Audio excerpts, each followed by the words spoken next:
আজরাইল রে, জান কবজ করে এত কষ্ট আগে জানতাম না। আজরাইল, আমাকে একটু আসানের সাথে তুমি জান কবজ করো। আজরাইল বললেন, হুজুর, আসমানের নিচে জমিনের উপরে আপনার চাইতে সহজভাবে জান আমি কারো কবজ করি নাই। আল্লাহ আমার উপরে করা নির্দেশ, আমার হাবিবের জান কবজ হবে সবচেয়ে বড় আসানে।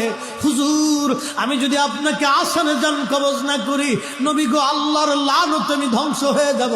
ইয়া নবী আল্লাহ, আমি সেই ভয়ে আপনাকে আসানের সাথে জান কবজ করতেছি। হুজুর গো, আপনি নবীর আগে এবং পরে এত আসানে কারো জান কবজ হয় নাই, হবে না।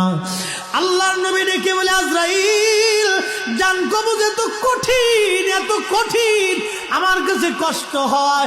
একটা অনুরোধ তোমার কাছে করে দেয় আজরাইল, আমার উম্মতের জান কবজটা তুমি সহজে কইরো।